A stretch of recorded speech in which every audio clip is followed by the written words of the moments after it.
1920년 미국 월스트리트 증권 붕괴 여파로 경제 대공황이 발생하자 미국과 영국, 프랑스는 수정 자본주의와 뉴딜 정책으로 블록 경제와 보무역으로 해결책을 마련했지만 1차 대전의 패전국 독일은 전체주의를 앞세운 극단적인 독재 민족주의가 등장하게 되었다.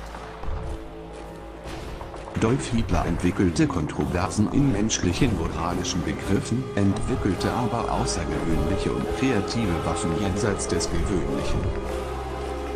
식민지를 잃고 미국 의존이 높았던 독일은 어느 나라보다 경제적 위기가 심각하였다.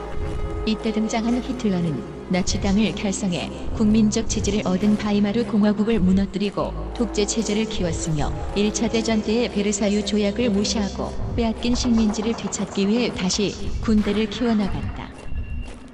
1938년 3월 히틀러는 범게르만주의를 명분으로 기갑사단을 앞세워 오스트리아와 폴란드 등 주변국들을 하나씩 점령해 나갔다. Die Entwicklung neuer Waffen durch Deutschland hat in der Vergangenheit große Auswirkungen auf das Leben außerhalb des Militärgebiets. 당시 독일의 기갑사단은 2차 대전을 일으킬 만큼 당시 최고의 기술력을 가지고 있었고 히틀러의 나치 부대는 현재에도 생각조차 못하는 다양한 무기들을 전쟁이 끝날 때까지 선보였다. 인간의 상상력으로 만들어낸 2차 대전 독일이 사용하고 계획했던 최고의 무기들을 알아보고자 한다.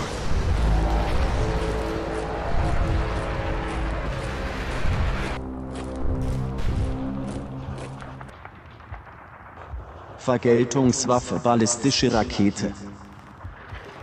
V2 탄도미사일. 제2차 세계대전이 막바지를 향해 가던 1944년 9월 8일 영국 런던은 거대한 미사일 공격을 받는다. 당시만 해도 공중 폭격은 폭격기들이 날아와 폭탄을 투하하는 방식이 전부였지만 폭발이 일어났으나 런던 상공에는 단 한 대의 폭격기도 보이지 않았다. 런던 시민들과 영국 방공당국은 경악했다. 영국인들이 악마의 사자라고 부른 독일군의 로켓 V2였다. V2는 인류가 만든 최초의 탄도미사일이자 미국의 우주 개척 시대를 연 조약이기도 하다. V라는 명칭은 오공무기란 독일어 머릿글자에서 따왔고 독일이 1차 대전의 패배를 기록하기 위해 만든 무기라는 의미다.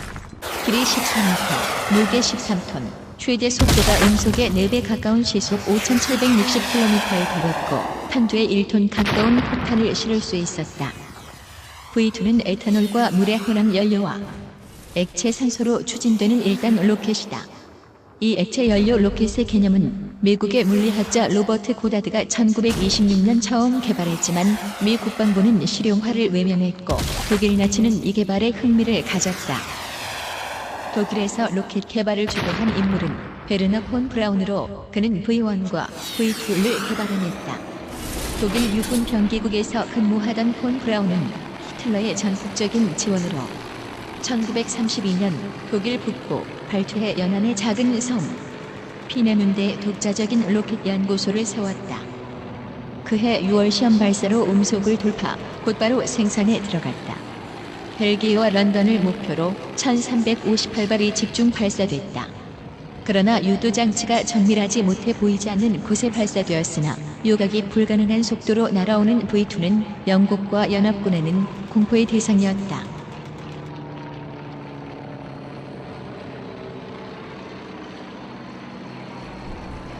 Komet-Raketenjäger. 코메트 로켓 전투기.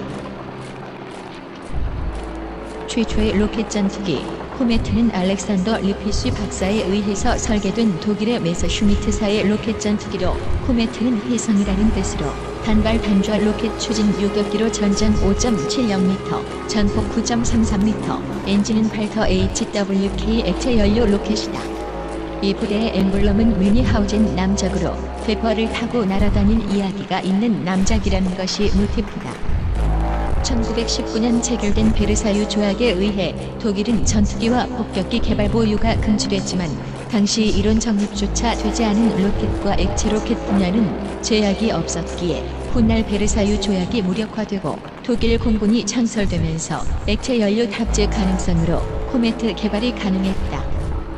코메트는 독일 메서 슈미트사에서 개발한 세계 최초의 로켓 전투기로 압도적인 상승력과 우수한 고도 비행 성능을 지녔다. 본래 독일 공군기 개발은 높은 상승력을 통해 신속하게 적이 침입에 대처하는 요격기 개발을 중시해왔다. 이 때문에 개발 초부터 코메트는 적지 않은 기대를 모았다. 1944년부터 실전 투입대 300대가량 생산되었지만 코메트의 속도는 축복이자 저주였다. 적이 공격을 피할 수 있지만 적을 조준 요격하기엔 너무 힘들었다. 비행시간이 짧고 안정성이 떨어졌으며 로켓 모터는 단시간 대량의 연료를 소비한다는 문제 때문에 엔진 작동 가능 시간은 길어야 수분을 넘지 못했고 고도 7,000m까지는 순식간이라 해도 연료가 남아있지 않았다. 코메트의 액체 연료 로켓은 매우 위험한 연료로 사소한 잘못으로 인해 이륙 중에 폭발할 가능성이 매우 높았다. 이후 나치 독일이 붕괴하고 코메트는 대부분 소련으로 넘어갔고 로켓 엔진은 전후 미국과 소련의 우주 개발이나 미사일 등에 큰 영향을 주게 된다. Fritz X Induktionsbomber. 프리츠 X 유도폭탄. 표적에 정확히 명중하는 유도폭탄은 공포스러운 무기다. 일단 투하되면 바람과 중력 그리고 행운의 명중 여부를 맡겨야 하는 일반 폭탄과 달리 유도폭탄은 투하 뒤에도 스스로 혹은 외부 조종을 받아 진로를 수정하면서 목표를 정확히 타격할 수 있어 스마트 폭탄이라 한다. 역사상 최초의 유도폭탄인 프리츠 X는 역사상 최초로 원격 조종을 통해 목표물을 타격할 수 있도록 설계된 1.5톤의 스마트 폭탄이다. 폭격기에 낙하된 이후 승무원이 조이스틱을 통해 무선으로 조종하여 목표 지점에 근접시키는 방식이다. 베트남 전쟁 당시 탄화 철교 폭격, 걸프 전쟁 전날 이라크 바그다드 정밀 폭격의 유명세로 흔히 유도폭탄을 미국이 처음 만든 무기로 생각하지만 유도폭탄을 처음 만든 나라는 독일이다. 2차 대전 당시 독일이 개발한 타격용 프리츠 X, HS-293이 역사상 최초의 유도폭탄이었다. 독일 공군 루프트와페는 이동 중인 함정을 폭격하기 위해 1938년 개발에 착수했고 1943년 실전 배치된 프리츠 X는 적군의 손이 닿지 않는 곳에서 터뜨려 목표를 명중시키는 무시무시한 유도폭탄으로 1943년 독일군은 이탈리아 전함을 공격하기 위해 처음 모습을 드러냈다. 유도 폭탄이 실전에 첫 선을 보인 1943년 9월 9일 오전 3시 이탈리아 해군의 비토리오 베네토급 전함은 당시 이탈리아는 독일과의 동맹을 파괴하고 비밀리에 연합군과 휴전을 한 상태로 독일군의 공격을 피하기 위해 전함을 출항시킨 것이었다. 이탈리아는 80도 각도로 진입하는 통상적 폭탄과 달리 60도 경사로 진입한 데다 원거리에서 투하됐기 때문에 독일의 행동이 단지 위협용이라고 생각했다. 진짜 격침을 목표로 한 폭격치고는 너무 이상한 방식으로 폭탄이 투하됐기 때문이다. 15분 뒤 단 3발의 프리츠 X가 최신형 전함 한 척을 격침시키고 다른 한 척을 항행불능에 빠뜨린 것이다. 전쟁의 양상을 바꾸는 혁신적 신무기인 유도폭탄이 자신의 존재를 세상에 처음으로 알린 순간이었다. 그러나 프리츠 X는 이후 연합군의 방해 전파의 제공권 열쇠와 운영 가능한 폭격기의 부족으로 널리 사용되지 못했다.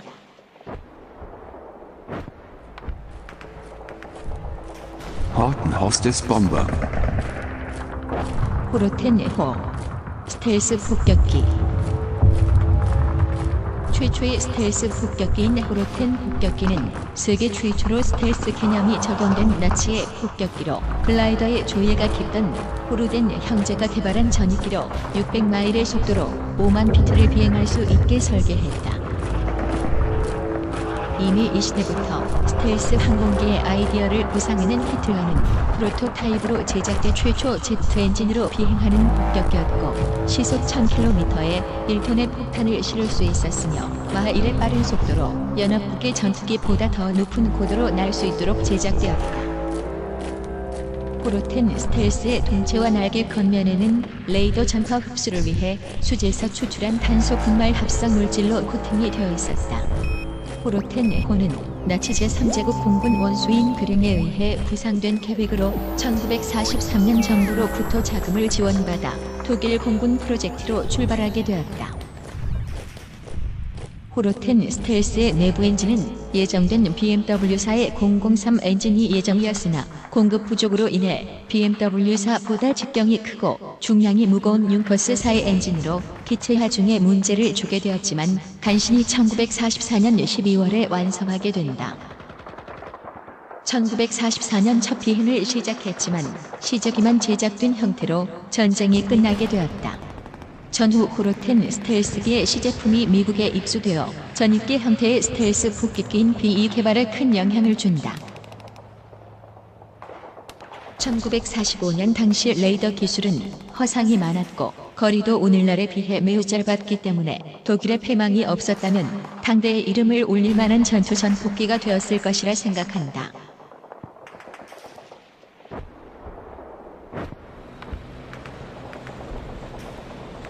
Der Goliath hat meine Mine verfolgt. 골리앗 무인 자폭전차. 골리앗은 원격으로 조종하는 무인 자폭전차로 조이스틱으로 조종하는 미니 탱크로서 두 개의 전기 모터로 구동되며 적이 탱크 하부로 기어들어가 자폭하거나 적이 벙커를 공격하는 등 대전차용 지뢰를 탐지하고 제거하는 임무를 수행하였다. 302의 후계형 모델형인 303은 60kg의 폭탄을 장착해 다녔고 당시 전차들은 하부 장갑이 미약했기 때문에 골리앗이 폭발하게 되면 대부분 전차가 손쉽게 폐괴되었다고 한다. 나치는 1942년부터 7,000대 정도의 골리앗을 생산했지만 302와 303 모델의 최고 속도가 사람이 조금 빠르게 걷는 속도인 시속 10km 정도 불과했기에 발각이 쉬웠고 지금과 같은 무선 기술이 발달하지 않은 탓에 조종사가 본체와 가까이 있어야 하는 단점이 존재했다. 골리앗은 잦은 기계 고장으로 별다른 활약을 하지 못하였고 이후 연합군 측에서 회수하여 장난감처럼 활용되어졌지만 간혹 폭탄이 장착된 골리앗을 확인 없이 타고 다니다 폭파하여 의외의 전적을 안겨주기도 했다고 한다.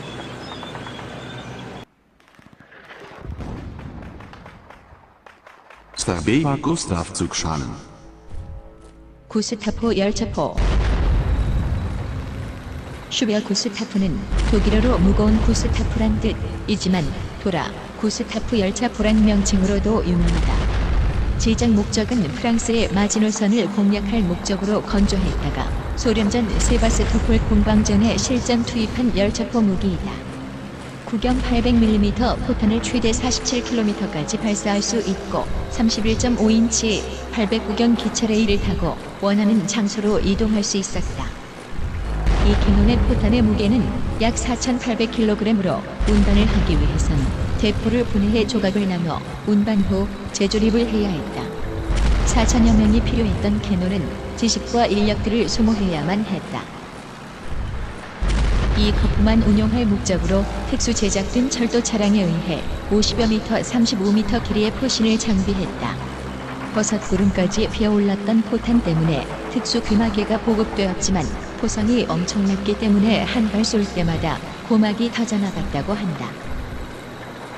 그러므로 일반적인 철도로는 이동은커녕 조립조차도 할 수 없어서 사실상 열차포라기보단 철도 설계 엔지니어를 사격 통제 장치로 쓰고 철도와 건설 노동자를 조준 장치로 쓰는 대요새 전용 초대 구경에 가까운 물건이었다. 하지만 워낙 큰 포탄을 쓰기에 포신의 수명이 매우 짧았고 명중을 보장하지 못했지만 독소 전쟁이 발발한 후 소련의 요새를 관통해 소련군 당약고를 박살낸 것은 매우 유명한 대표 전적이 되었다. 수백만 마르크를 들여 1,300톤의 대포를 만들고 5년 동안 고작 25번을 발사한 비생산적 무기가 된 것이었다. 부품, 탄약의 수급이 힘들고 필요 인력은 약 4,000명으로 인류 역사상 가장 크고 강력한 대포지만 결국 1944년경 독일군 자신의 손으로 폭파시키는 운명을 맞이했다. Landcruiser P1000 Drehmaschine schwerer Panzer. 랜드크루저 라테 헤비 탱크. 랜드크루저 P1000 라테 헤비 탱크는 거대한 크기의 탱크로 중량 1,000톤과 50여 명의 승무원을 탑재할 수 있고 280mm 전함주포로 대체된 육상전함이다. 제조사인 그루프사는 독일 에센 지방에 위치한 400년의 역사를 지닌 그루프 가문이 창립한 철강병기 기업이다. 히틀러는 소련의 중전차를 맞서기 위해 독일의 티센그루프사의 괴물 전함차를 의뢰했으며 전면 두께는 306mm로 계획됐다. 나치의 아이디어 개발 단계였던 피처는 1942년 제안된 슈퍼탱크 시제품이었고 1000톤의 포탑, 200톤의 무게가 나가는 포로 설계됐다. 길이 약 35m, 너비 약 14m, 높이 4층 정도의 거대한 탱크로 만들 것을 히틀러는 승인했던 것이다. 20여 명의 승무원이 탑승하고 해군 함정 같은 구조로 문제는 이 무게를 감당할 도로나 교량이 없고 눈에 잘 띄었기 때문에 이 프로젝트는 1943년에 중단돼 버렸다. Arado A2 134 Blitzstrahlbomber. 아라도 블리츠 제트 폭격기. 아라도 AR-234는 1944년 독일 아라도 플룩조이베르케사에 의해 제작된 세계 최초의 쌍발 단좌 터보제트 전차 폭격기로 프로펠러 폭격기로는 도저히 연합군의 전투기에 맞설 수 없다는 사실을 절감한 독일이 내놓은 최후의 무기 카드가 되었다. 아라도는 정찰 전용 고속 정찰기를 만들자는 수뇌부 제안에 의해 나치 과학자들이 개발한 제트 정찰기이다. 제한된 생산품으로 전적으로 정찰 임무에 사용되지만 히틀러는 정찰기에 탑재할 카메라 대신 폭탄을 탑재하라 명령을 해 정찰기와 폭격기가 합쳐진 모습으로 최종 완성된다. 최고 시속 735km라는 속도는 당시의 폭격기로는 생각하기 어려운 고성능이었지만 폭탄 탑재량이 최대 1.5톤에 불과하여 연합군의 결정적 타격을 입힐 수 있는 가능성은 처음부터 없었다. 총 생산량은 1943년까지 1000대 이상으로 속도는 미군의 폭격기보다 빠르지만 고장이 잦고 연비가 극도로 나빠 운용에도 상당한 문제가 있었기 때문에 폭격 작전 시 목표물을 맞추는데 문제가 있었다. 기체의 운영에도 상당한 문제가 있었지만 2차 대전 후 미국과 영국, 소련은 브리치를 놓고 쟁탈전을 벌일 정도였다. 아직 탄도미사일이 발달하지 않은 당시로서는 고속제트 폭격기야말로 미래전쟁의 승패를 결정할 수단으로 생각되었기 때문이었다. 전후 미국은 비행 가능한 10여 대의 브리치를 미국으로 가져가 연구를 계속했고 여기에서 얻어진 기술이 그 후 각종 폭격기와 제트 여객기 등을 개발하는 데 큰 도움이 되었다. Silbervogelbomber mit niedriger Umlaufbahn. 실버포겔 적외도 폭격기 우주공간 폭격기 실버포겔 영어로는 실버포드를 의미하며 2차 대전 당시 오스트리아의 로킨 연구 과학자이던 오이겐젠거가 계획한 기체로 1930년대 후반 항공기나 대공포가 도달할 수 없는 곳을 날아가 폭격하는 개념인 대촉지 폭격이라는 말을 만들어내기도 했다. 이것은 독일이 반대편 대륙의 적국인 미국까지 공격이 가능한 초원거리 폭격을 염두에 두고 개발이 진행된 기체였다. 실버포겔은 정확히 유인대기권 활공 폭격기로 은빛 직선형 날개를 가진 기체로 이륙 시엔 길이 3km의 전용 모노레일 위를 로켓 추진에 의해 가속화한 후 날아올랐다. 이륙 시 속도가 마하 1.5에 도달했고 실버포겔은 세계 최초로 램제트 엔진 기술이 사용된 폭격기이기도 하다. 실버포겔은 이륙 후 공력을 이용해 대기권 바깥까지 상승한 다음 고도 160km에서 로켓 모터를 정지시킨 후 대기권의 재돌입, 다시 공력을 이용해 상승했다.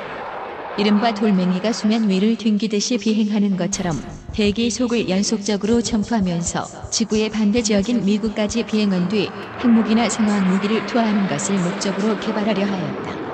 실버포겔은 목표물에 도달한 후 300kg의 폭탄을 투하한 후 일본이 점령한 남태평양의 군도 중 어느 한 곳에 착륙할 예정으로 제작이 진행되었다.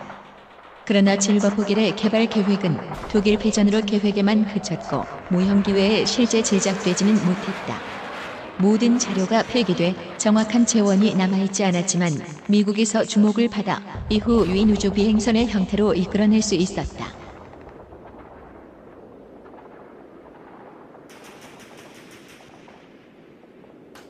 Unterseeboot. 유보트, 잠수함.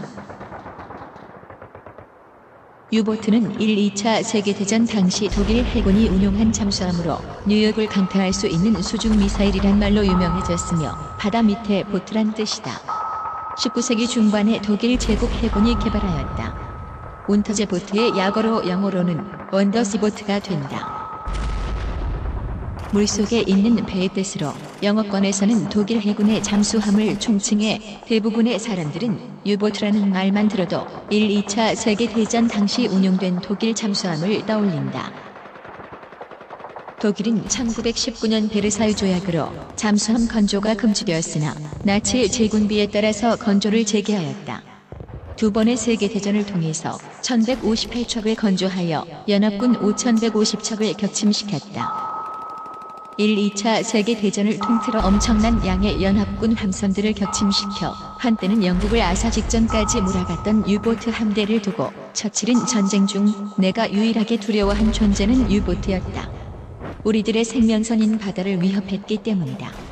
라고 했을 정도였다. 유보트로 인해 연합군의 피해는 막대했다. 주로 미국에서 영국으로 가는 호송선단 공격에 투입되었다. 당시 독일 해군이 사용 가능했던 유일하게 믿을 수 있는 전력이 유보트 함대였고 해저의 암살자라는 칭호로도 불려왔다. 하지만 이후 753척의 유보트가 침몰당했고 이와는 별도로 전쟁에 끈 무렵 나치는 찰스와 함께 승조원에 의해 215척을 폭파했고 종전시 영국 또는 연합군 측에 빼앗긴 유보트도 무려 153척에 달했다. Orbital Sondengewehr. 오비탈 선건. 신기하기까지 했던 나치의 이 무기는 그들의 상상력이 어디까지인지를 보여주는 무기였다. 오비탈 선건은 태양광선을 무기로 했으며 1923년 독일 물리학자 헤르만 오버스가 초기 디자인한 아이디어에서 출발하였다. 그는 100m 직경의 오목거울을 장착한 우주정거장을 구상했다.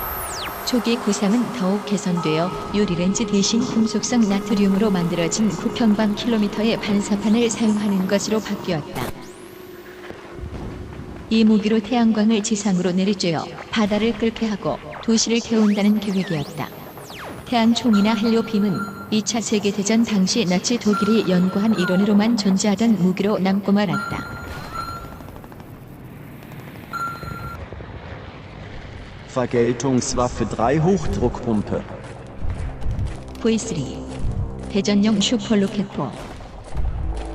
독일 공학자 어거스트 코엔더가 설계한 2차 대전용 슈퍼건으로 2차 추진 발사체의 속도가 추가되는 다중 충전 원리를 사용한 무기이다. 슈퍼 초거대포, 마지막 희망이자 런던 캐논 등의 다양한 이름으로 불린 V3 로켓포로 유세와 함께 건설하였다. V3는 대포의 일종으로 127m의 긴 포신과 3m의 150mm 로켓탄으로 이루어져 있는데 양쪽의 포각이 폭발한 포각으로 엄청난 추진력을 발생시키는 초장거리 포이다.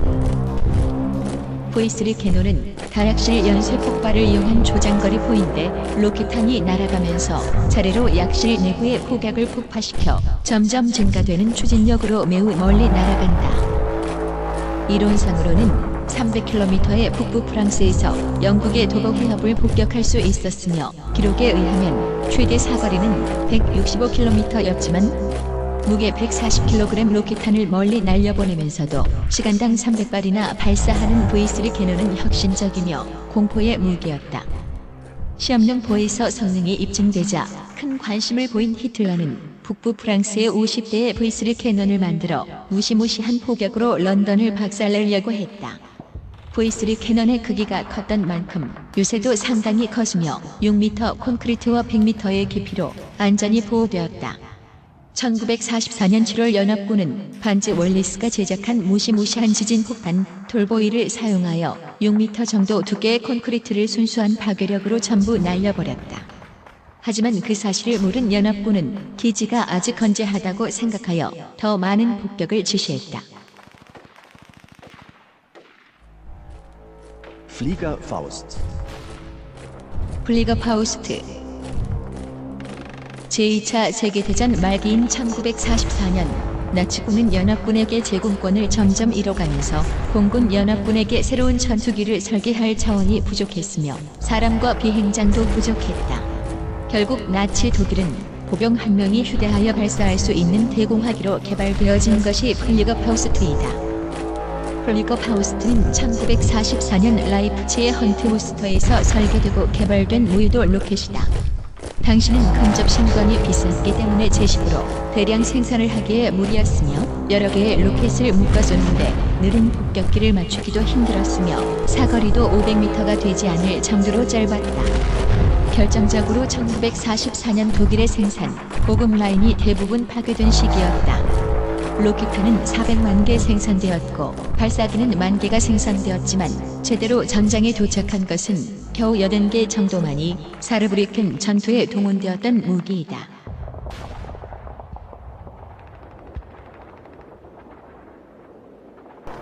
Sturmtag 44 Sturmgewehr.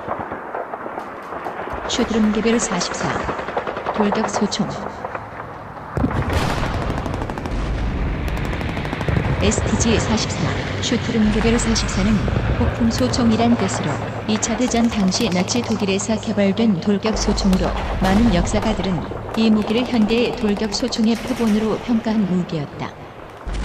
2차 대전 중 독일이 개발한 자동 소총으로서 STG는 돌격 소총을 뜻하는 독일어 슈트름게베르의 줄임말로 히틀러가 직접 붙인 이름이다. 세계 최초의 돌격 소총으로서 M16과 AK-47 등의 원조라는 평가를 받는 우수한 총기이다. 1943년 말까지 1만 4천 정이 생산되어 동부 전선에 배치되었다. 1943년 12월 동부 전선에서 우수성을 확인한 히틀러가 생산을 정식으로 허가하면서 1944년부터 MP-44이라는 이름으로 양산을 시작하였다. STG-44는 반동을 줄이기 위해 33mm 탄을 사용하므로 파워는 다소 줄어들었지만 명중률이 높아짐에 따라 전투에서 큰 위력을 발휘하였다.